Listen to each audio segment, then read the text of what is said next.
it was a humbling moment for me. I had the #1 song. It was like everything was about to go like somewhere. And then it was just like, whoa, the humility of not even understanding what grown-ass people would say about you. It seems like yesterday my world was falling apart, and it's kind of how you pick yourself up again, and it's okay, you know, to make mistakes. I'm so excited to have this album come out, and everything that I've been through, I actually feel grateful for because it's made me a humble person. Ashlee Simpson actually can sing and has more than a few bops. And I like that she went in the opposite direction of what her sister Jessica was doing in the 2000s. For context, if you're not aware, Jessica Simpson was doing the bubblegum pop. She was one of the 5 main blonde bombshell pop stars of the 2000s. The others were Britney, Christina, Mandy, and Willa. Ashlee was more on the punk rock spectrum, and I just hate that all she'll forever be known for was the SNL mishap, followed by a downward spiral career-wise. A new album could probably fix that, but that's not likely, as she said on a podcast recently that as much as she would love to write and create, her 3 kids are her priority now.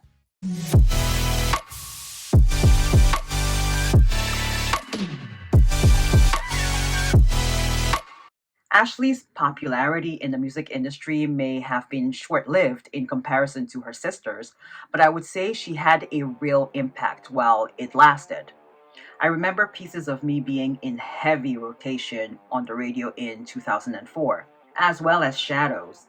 Lala really rocks too, but unfortunately wasn't well received when she performed it at the Orange Bowl, which was after the SNL debacle. What SNL debacle, you may ask, if you are not millennial? My understanding of the situation at the time it happened, which was when I was 17, and for the longest time after that, was that the wrong track was played right before her performance. She did an awkward dance and then walked off stage, which didn't make much sense to me. Since when has playing the wrong song stopped any artist from performing? Yes, it's annoying, but the show must go on.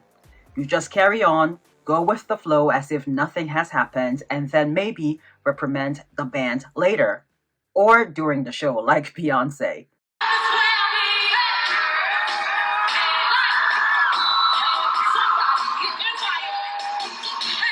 What I did not realize until literally rewatching the story for this video was that apparently she had lost her voice the day of, and instead of canceling, which may not have been a good look for her that early on in her career, she went on anyway and was supposed to lip sync throughout the entire performance. She did her first song okay, and then it was the second performance that betrayed her. The wrong track was played, thus blowing her cover. That's when she did the hoedown dance and then walked off stage. The backlash was swift. And what made the whole thing worse was that she had previously made comments bashing people who lip-synced and that it could never be her, only for her to turn around and do the same thing. And then, instead of owning up to it, she blamed it on the band and then on acid reflux. Not to mention, lots of people on the show may have gotten in trouble as a result. I don't know if that affected their ratings. Yeah, what a PR nightmare fiasco. However, she was young. She didn't deserve that kind of backlash, especially since she wasn't the first to do that. Milli Vanilli and Black Box paved the way. Also, isn't it common for people to lip sync in music videos or movie musicals? Point is, this was blown way out of proportion, but that didn't stop Ashlee from performing. She did a performance at the Radio Music Awards a little later, and that seemed to have gone well.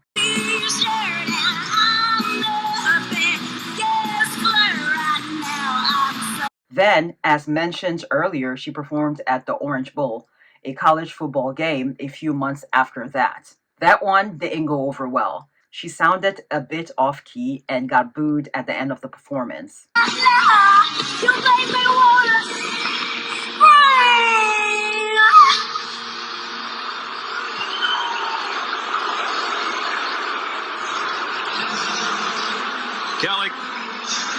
Kelly Clarkson, Trace Adkins. I think my soul would have left my body at this point, but not Ashlee again. She released her sophomore album, I Am Me, later that year, which hit #1 in sales and went platinum. So definitely not a flop. That should have been her comeback moment, but I think people, specifically those who weren't her fans prior, had already written her off. I think a revamped version of the album, the same way Demi Lovato did, could really hit, since Ashlee may not be able to do a whole brand new album just yet. That being said, I didn't dislike any song on the album. There were just a few songs I liked more than others. It was truly a strong follow-up to her previous album. The first 4 tracks and the last 3 on the album were the ones I really liked. Boyfriend was the perfect lead single for the album. The title track, I Am Me, would have worked great as a lead as well. So, in the music video for Boyfriend, it opens up with Ashlee whipping through the streets of LA being chased by the police like she stole something, which is fitting as she sings about not stealing somebody's boyfriend. And she does this all while sporting a new look, bleach blonde hair. I love when the change of hairdos marked the beginning of an album era. In her previous album, she had black hair, likely to differentiate herself from her sister. Sidebar, I always thought Ashlee Simpson looked a lot like Ashley Tisdale. Anyway, the police car chase ends when she takes a detour that leads to a junkyard.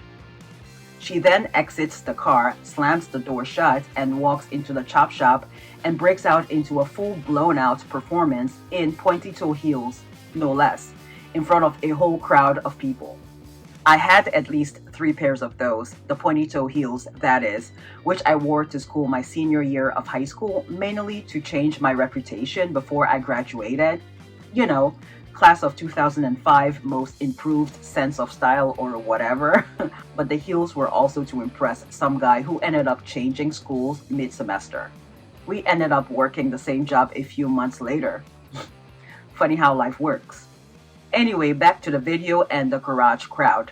That many people in such a tight space, I wonder how the police passed right by and didn't hear all the commotion. Maybe there was metal in the walls to absorb sound, like in the movie Heretic. Oh, one thing, the walls and ceilings have metal in them. I hope that's okay. When I first heard the song, I wondered who it was directed at. But it turns out it wasn't directed at anyone. It's just a song, but she sold me. I was like, who is Ashlee beefing with?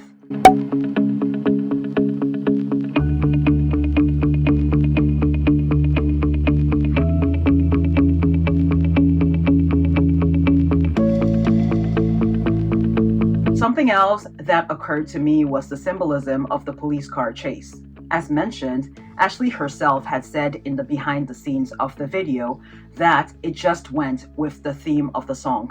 However, how I see it now is that it could also be used as a metaphor for all the backlash she got the previous year after SNL. It's one thing when people your age criticize you. It's another when people 20 years your senior do it, as if they've never been young or made mistakes. That will forever be strange to me when grown adults publicly criticize 18, 19, or even 20-year-olds who they are not related to for minor things. And it's not even constructive criticism, it's just insults. That's straight up bullying, and you cannot convince me otherwise. The 2000s was wild, for real. The media didn't let you forget that you made a mistake at 20. And it's worse now with social media. It's hard to admit, but we may be regressing. Although there are some people who will drive 3 hours to make you apologize for a mean comment.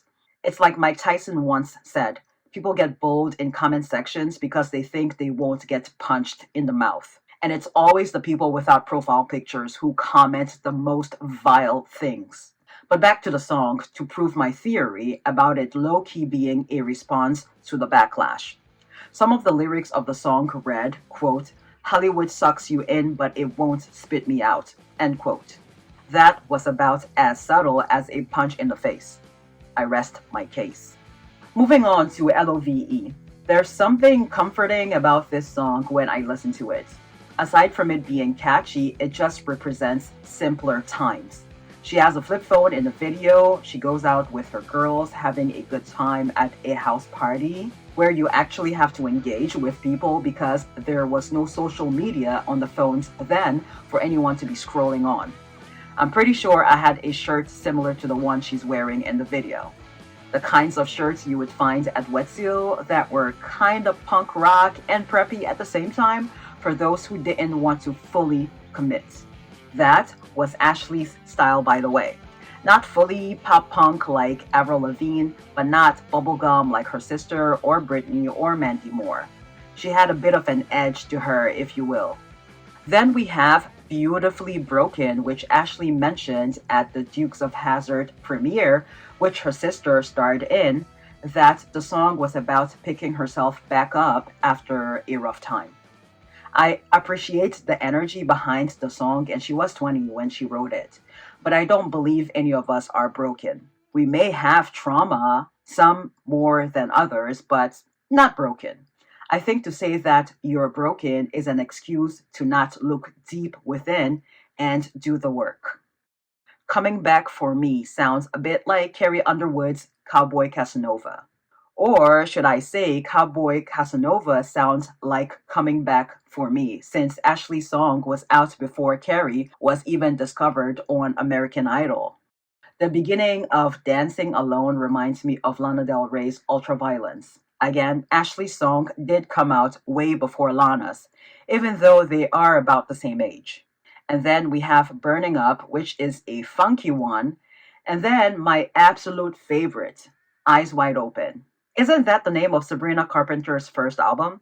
Can we just give Ashlee her flowers already? It's long overdue. Anyway, the lyrics of Eyes Wide Open sounded intense, like she witnessed a loved one passing away.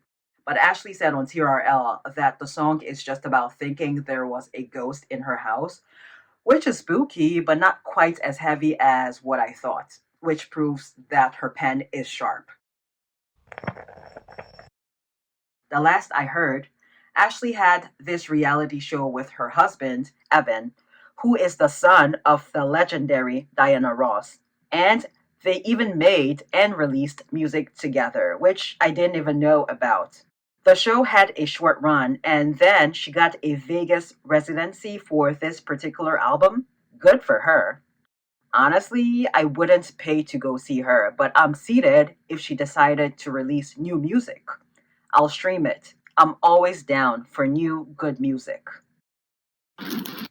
Thank you for all the love for my recent video about Christina Aguilera, and stay tuned for my next episode in this series.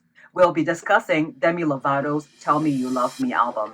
I cannot wait, and hopefully neither can you. But in the meantime, watch this next.